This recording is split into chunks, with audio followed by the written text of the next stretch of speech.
Hello everyone, so we've got some old Piko wagons to have a look at. So if you're regular to my channel, you'll know fine well I'm a big lover of vintage model trains, and these are no exceptions. These are from Piko. These ones are quite old, you can tell that from the boxes. There's a bit of damage to them as you would expect. One of them doesn't have any markings on it at all, the other one says Kessel wagon, obviously means tanker wagon. So we at least know what one of them is, but what is the other one? Let's open them up and have a look. Well, here you go. What we've got is indeed a tanker wagon, but we've also got an Inter Frigo wagon, which is great. This is a really early design of Inter Frigo wagon, and you can see it's from the Deutsche Reichsbahn by the DR. So let's have a look at these closer up.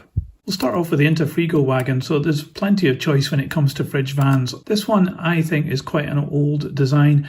I haven't actually seen one of these before, but it looks pretty cool. It's got a good representation of all the planking down the side, so it's obviously been made of wood in real life. And it looks as though it's got wood planking on the top with this extra part that's been moulded on here and added onto the top of the wagon. There is a gap between the two which is meant to be there, and that looks really cool, and you can see the bracing as well. I think that's quite a nice little touch. This one as well has little lamp brackets on the corners which could be easily broken off, so I'm actually quite amazed that this one still has them, along with the handrails and even some printing here on the side. And as we look down the side of this wagon, you can see that it has been printed with Inter Frigo. Like I said, the Deutsche Reichsbahn logo here, and some other bits and pieces, and it's printed over the top of the wood effect. So you do get some lines coming through on the black here, for example, on this panel. But there is a lot of detail in this moulding. There's a little hatch up here moulded in with a little catch, and then the main doors with some really detailed brackets and catches there. I'm quite impressed with this. This is obviously very old. I'm not actually sure how old this wagon is. This end of the wagon is pretty plain. It's just got planking, and you can see the buffer stops here. One is domed and one is not. And it's even got these little steps here as well. The coupling articulates back and forward. It's got a bit of a spring on it. And it's got these wheels as well. They're in very good condition considering the age of this. I'm not even sure if they're original. They might have been changed at some point. Obviously I did get this second hand. You can see that there's a lot of detail with the springs and the axle boxes and even the brake blocks in line with the tread as well. Underneath there's some good representation of brake gear and the planking on the bottom of the wagon and the bracing as well, even with rivet detail. Down this end you've got a couple of moulded in steps, handrails as well, which have been moulded into the plastic. So overall I'm really quite impressed with this wagon. It's a nicely detailed little thing. And even in spite of its age, it's got a lot of things going for it and a lot of detail as well on the moulding and also the graphics as well, which seem to be pretty cool.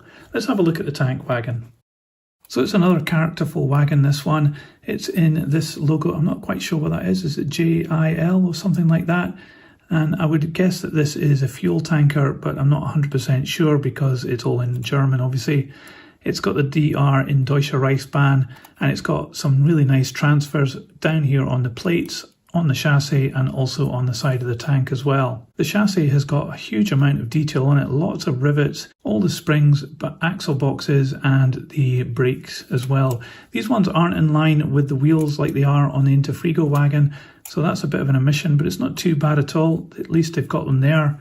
Looking here at this end of the wagon, you can see that the bracing has a bit of brown on it, so it's obviously been painted black because it's probably been moulded in the same brown as the tank, but they haven't done that part there. It could just do with a little bit of a touch up there. At the other end of the wagon is a brakeman's platform with a brake wheel and these railings as well. You get this ladder going up to the roof and these lamp brackets on the corners. Now they'll be definitely easily broken off, so you've really got to watch what you're doing there. And then up top you've got a really nice representation of the hatch and the lock over it and this other dome here. There is a really nasty moulding mark the whole length of the top of the tank there, and some of the paint has worn off as well on that, so that is spoiling it a little bit up there, but it's not too bad overall. And apart from that I can't see any other problems with the moulding on this model. Underneath there's a good representation of brake gear, and you can see the bracing as well of the tank. And then finally you've got these steps at each of the corners at the brakeman's end. So let's find out how much these weigh. So the Inter Frigo wagon weighs 60 grams and the tanker weighs 59 grams. So overall, while I'm not too sure of the age of these wagons, I do know that they are quite old, and yet there's still a lot of detail on them, really nice printing, and the mouldings on both of them have got a lot of extras, especially around the chassis, and the Inter Frigo wagon seems to have just taken it to the next level with planking, hatches, and all the little brackets and rivet detail as well. It's really testament to Pico's production back in the day that they made models like this that really stand up to the test of time. I think they would look great on a model railway even to today. And if you're modelling vintage European railways, then some of these Piko wagons I think should definitely be on your layout. If not these, Piko do a big range of different ones. You can see on the box there that it's got some other examples. So there's a lot to choose from in this range, and I also think these are getting quite cheap now, even though they're old and vintage. So you could probably pick these up pretty cheaply and add a really nice and interesting collection of model railway wagons to your layout. So if, like me, you like vintage model railways, I'll put a link on screen to another vintage model railway item, and you can check that out as well. I'll put one of these on the turntable to wrap this video up. Thanks for watching. See ya!